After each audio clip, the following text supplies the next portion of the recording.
I'm going to suggest 7 things to consider, and I don't want to pretend that the list is exhaustive, but this is going to guide you. Number 1, don't act out of fear. A lot of single people, especially after they hit the age of 30, they begin to panic and they make hasty decisions. The more a decision is made in haste, the more likely you're going to make a permanent mistake. The less pressure you put on yourself, the more positive energy you exhibit, and the more the chances to attract the right person to your life. So I suggest, if you're single, go ahead with your career development. Buy that land if you can. Buy that house if you can. Concentrate and focus on your life. Don't preoccupy with your head looking for Mrs. Right and Mr. Right. You are more beautiful when you're not under pressure. There is no designated age for marriage. Be on the move. Number 2, don't jump into a committed relationship. Don't jump into a committed relationship. Especially the ladies in our midst, please hear me as God's servant. I can't even tell you how many people write to me almost every single week saying they have been conned, they have been cheated, they have been played. Even in our midst, I can see some of you here who've written to me in the last 2-3 weeks. And when I ask them 2-3 questions, they fail on the very first acid test. I ask them a very simple question. Has that man taken you to his parents? Do you know his home? No. Then what on earth made you believe he's serious with you? If a man is serious with you, he's going to introduce you to his family. That is the only place he cannot pretend, and you're going to see him in his true colors.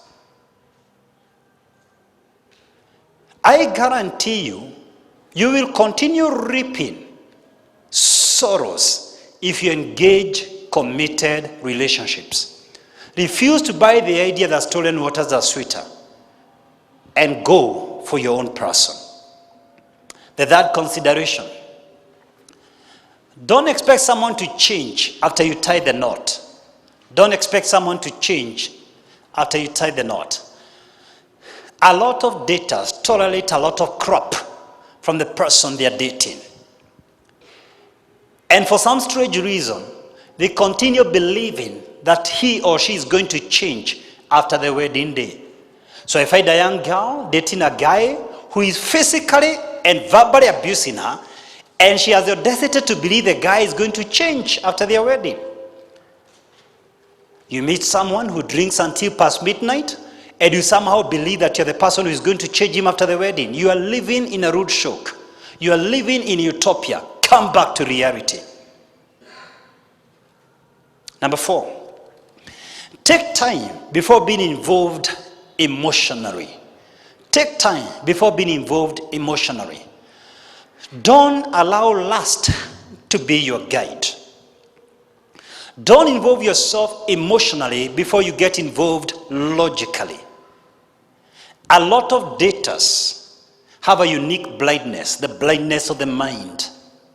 Because of magnetic chemistry, they jump into emotions even before they get to know who they're dealing with. You know, the ideal situation, from my own advice, is to meet this individual 4 seasons twice. A year has 4 seasons. And I recommend twice. There is no emergency. It doesn't matter whether you're 42 years of age. You have already waited for 42 years. You might as well look for him and get to know him for the next 2 years. Because believe me, my sisters, my brothers, it is far better to remain single than to commit yourself to someone you have no clue where you're getting yourself into. Keep emotions out of this in the initial stages of the relationship. Any romance at the initial stages when the relationship is developing is fantasy and it's going to backfire. Number 5, throw away your checklist. A lot of single people have a long list of what they are looking for. Please keep that away for high school children. You are no longer in high school. Forget about whether he tucks in his shirt or not. In fact, forget about whether he has earrings or not.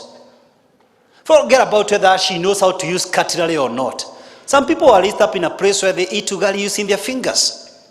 Just forget about all that and concentrate on higher ideals of integrity and kindness and honesty. Matters of lifestyle can be enhanced. Concentrate on the big picture. Number 6, give a chance to people you would ordinarily never give a chance. Give a chance to people you ordinarily would never give a chance.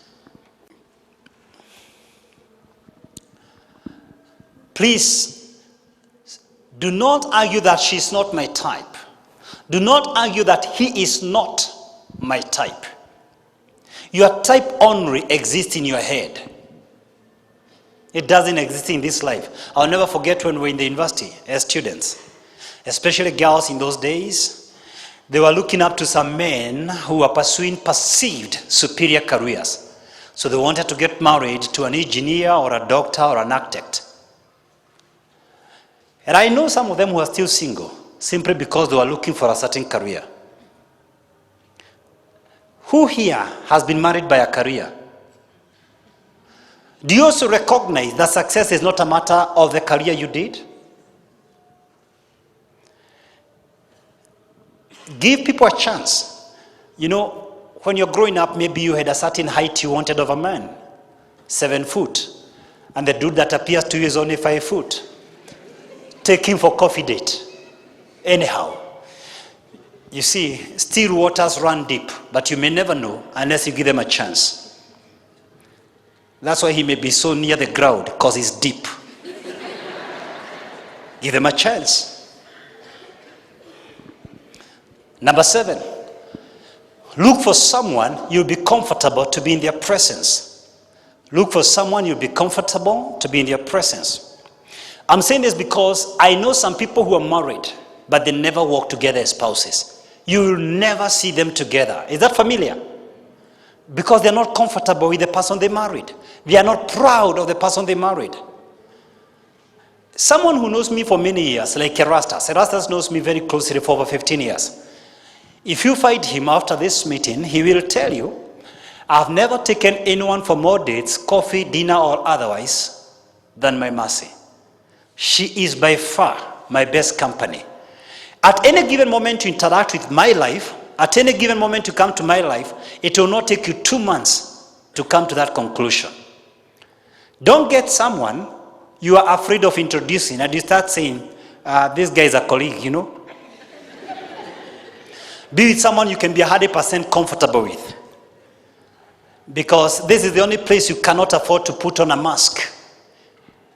Look for someone you can be yourself. You can't act for a lifetime. Married guys, this is for you. I have an advice for the married guys.